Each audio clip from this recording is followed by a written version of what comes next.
Selamat pagi Bapak Ibu yang kekasih di dalam Tuhan kita Yesus Kristus.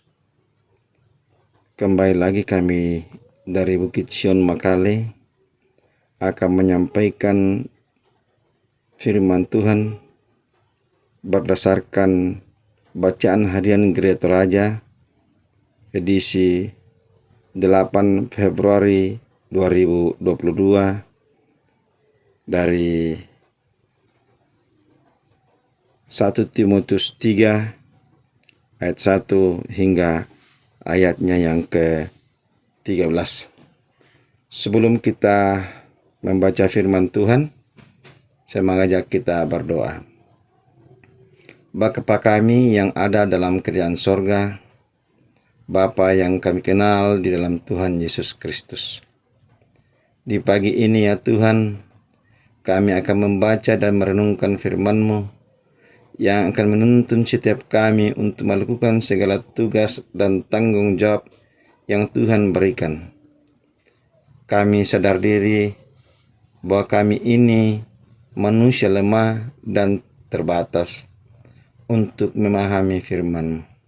Karena itu, kasihanilah kami, kuasailah kami dengan Roh-Mu yang kudus, agar kami dimampukan untuk memahaminya dengan baik dan benar. Di dalam nama Tuhan Yesus Kristus, kami datang bermohon kepada Bapa di surga. Amin. 1 Timotius 3 ayat pertama hingga ayatnya yang ke-13. Benarlah perkataan ini. Orang yang menghendaki jabatan penilik jemaat menginginkan pekerjaan yang indah. Karena itu penilik jemaat haruslah seorang yang tak bercacat, suami dari satu istri, dapat menahan diri, bijaksana, sopan, suka memberi tumpangan, cakap mengajar orang, bukan peminum, bukan pemarah melainkan peramah, pendamai, bukan hamba uang, seorang kepala keluarga yang baik, disegani dan dihormati oleh anak-anaknya. Jikalau seorang tidak tahu mengepalai keluarganya sendiri, bagaimanakah ia dapat mengurus jemaat Allah? Janganlah ia seorang yang baru bertobat, agar jangan ia menjadi sombong dan kena hukuman iblis. Hendaklah ia juga mempunyai nama baik di luar jemaat, agar jangan ia digugat orang dan jatuh ke dalam jerat iblis. Demikian juga diaken-diaken haruslah orang terhormat, jangan bercabang lidah, jangan penggemar anggur, jangan serakah, melainkan orang yang memelihara rahasia iman dalam hati nurani yang suci. Mereka juga harus diuji dahulu, baru ditetapkan dalam pelayanan itu setelah ternyata mereka tak bercacat. Demikian pula istri-istri hendaklah orang terhormat. Jangan penfitnah, hendaklah dapat menahan diri dan dapat dipercayai dalam segala hal. Diaken haruslah suami dari satu istri dan mengurus anak-anaknya dan keluarganya dengan baik. Karena mereka yang melayani dengan baik beroleh kedudukan yang baik, sehingga dalam iman kepada Kristus Yesus mereka dapat bersaksi dengan leluasa. Demikian firman Tuhan. Amin. Tema perenungan kita pada pagi ini, pemimpin harus menjadi contoh yang baik. Pemimpin harus menjadi contoh yang baik. Ada peribahasa yang mengatakan, buat jatuh tak jauh dari pohonnya. Peribahasa ini dalam Kamus Besar Bahasa Indonesia dapat diartikan sebagai aturan tingkah laku.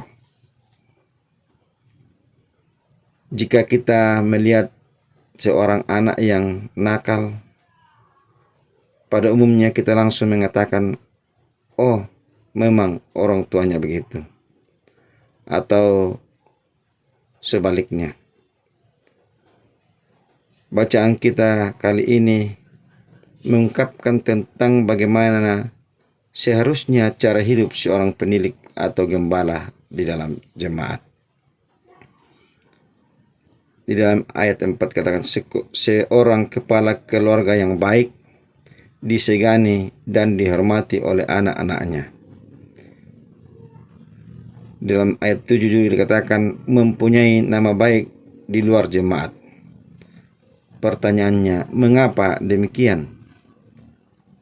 Karena seorang gembala atau pemimpin adalah seorang yang tahu mengepalai atau memimpin keluarganya, barulah ia dapat mengurus jemaat dengan baik pula. Dia juga haruslah orang yang punya nama baik di kalangan masyarakat luas, agar tidak digugat atau dipermasalahkan oleh orang lain. Sehingga seorang gembala dapat melayani dengan baik dan dapat bersaksi dengan leluasa. Maka orang-orang yang digembalakannya atau dipimpinnya akan mengikuti teladan dari gembalanya itu. Bapak, Ibu, saudara-saudara, apakah kita sebagai gembala atau pemimpin dalam keluarga, atau gembala atau pemimpin dalam jemaat, atau pemimpin dalam masyarakat, hendaknya cara hidup kita mencerminkan cara hidup yang berkenan di hadapan Tuhan. Bahkan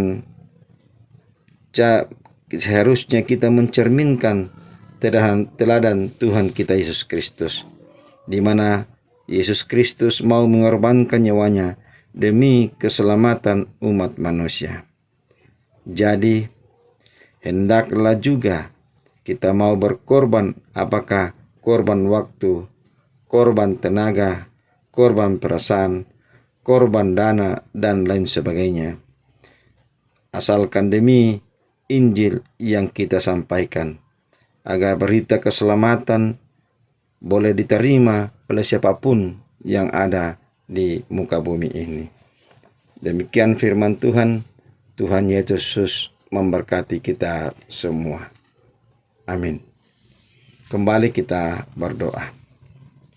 Puji syukur kembali kami naikkan ke hadapan hadirat-Mu ya Tuhan, karena Engkau telah menyapa kami lagi lewat firman-Mu yang telah kami dengarkan bersama-sama pada pagi ini. Mampukan kami untuk melakukannya dalam hidup karunia-Mu ini, di mana kami diingatkan untuk menjadi teladan yang baik kepada orang yang kami pimpin, dan juga kepada siapapun yang ada di sekitar kami. Kami berdoa akan pergumulan yang kami hadapi, baik secara pribadi maupun secara umum. Di tengah pandemi saat ini, penyebaran virus corona semakin meningkat. Tolonglah kami, kasihanilah kami ya Tuhan. Saudara-saudara kami, anak-anak kami yang terpapar virus corona, kasihani mereka, sembuhkan mereka ya Tuhan. Dan mampukan kami juga untuk mengambil bagian dalam memutus mata rantai penyebaran virus corona. Berkati bangsa dan negara kami, berkati pemerintah kami, agar keadilan, kedamaian terus kami alami di dalam kehidupan kami. Berkati setiap pemberita firman-Mu di seluruh muka bumi ini ya Tuhan. Perjalanan hidup kami hari ini, kiranya Tuhan yang berdaulat atasnya. Ampuni dan kasihani kami Tuhan. Dan terimalah kami yang datang bermohon kepadamu di dalam dan melalui anak-Mu Yesus Kristus, yang itulah Tuhan dan Juru Selamat kami yang hidup. Amin. Demikian renungan pagi ini. Kiranya Tuhan memberkati firman-Nya dalam kehidupan kita, dan terus memberkati setiap langkah hidup kita. Selamat beraktivitas, Tuhan memberkati kita semua.